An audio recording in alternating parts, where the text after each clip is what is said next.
Morning students, मैं राकेश कुमार द्विवेदी, हिंदी प्रवक्ता, online classes.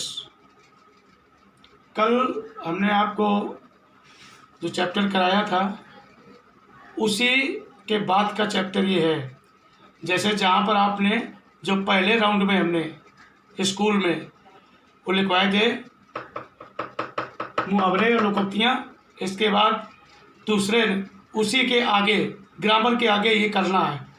तो आज हम लोकोक्तियों के विषय में आपको बता रहे हैं। ये पढ़ना भी है और लिखना भी है और विधिवत फेयर में कंप्लीट करते जाना है। क्योंकि पहले कल दोनों के विषय में हमने परिभाषाएं बताई थी, इसका मतलब भाव क्या होता है, अर्थ क्या होता है। अब इसके लोकोक्तियाँ और मुहावरे अलग अलग, पहले आज लोकोक्तियाँ लिखाएंगे और कल मुहावरे कराएंगे, तो ये चैप्टर आपका पूरा हो जाएगा। फिर आगे दूसरी चीज़ कराएंगे। तो आज लोकोक्तियों में है, जैसे आगे नात न पीछे पगाह, ये इसका वाक्य है। इसका अर्थ हुआ कोई जिम्मेदारी न होना। प्रयोग, वाक्य प्रयोग जब करना है, बुढ़ापे में दादाजी की स्थिति आगे नात न पीछे पगाह वाली है, ये इसका प्रयोग हुआ। दूसरा प्रश्न है आटे दाल का भाव मालूम होना। इसका अर्थ है सांसारिक कठिनाइयों से साक्षात्कार होना। इसका वाक्य प्रयोग जिम्मेदारी आते ही सबको आटे दाल का भाव मालूम हो जाता है, ये इसका प्रयोग हुआ। तीसरा प्रश्न आधा तीतर आधा बटेर। इसका अर्थ हुआ न इधर का न उधर का।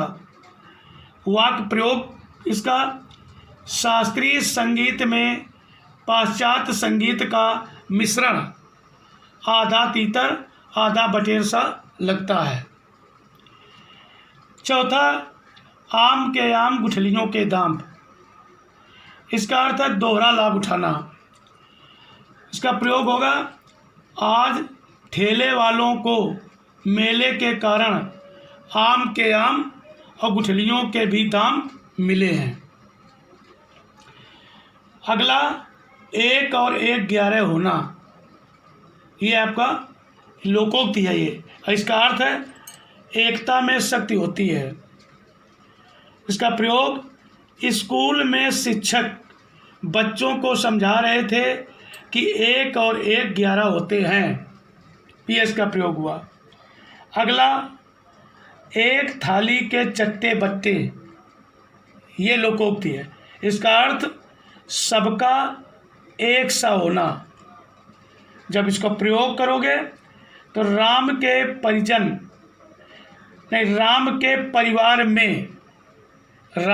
परिवार में सबका व्यवहार एक थाली के चट्टे बट्टे जैसा है। अगला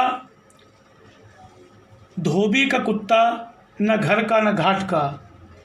इसका अर्थ हुआ जिसका कहीं ठिकाना न हो।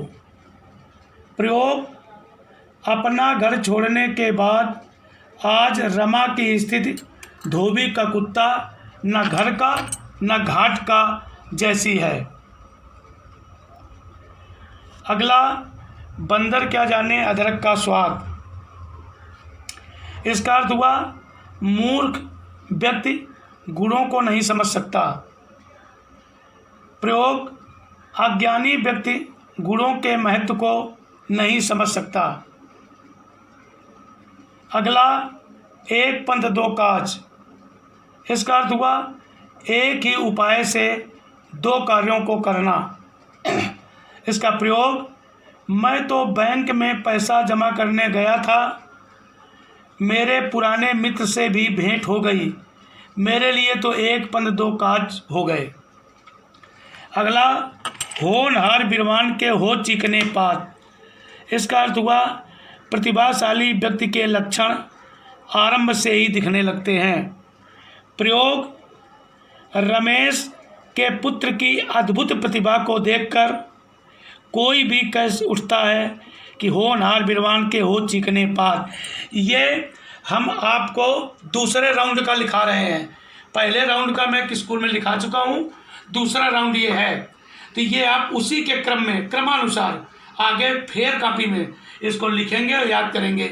और कल इसका दूसरा भाग मुहावरे, ये भी इसी के आगे लिखना है आपको ध्यानपूर्वक। और इनमें जहाँ कहीं समस्या हुआ करें तो आप पूछ लिया करें। और जो लड़के, कुछ हम भी प्रयास कर रहे हैं, आप भी प्रयास करें, अगर नहीं जुड़ पा रहे हैं या इधर उधर हैं उन्हें बता दें और मिलवा दें उनको।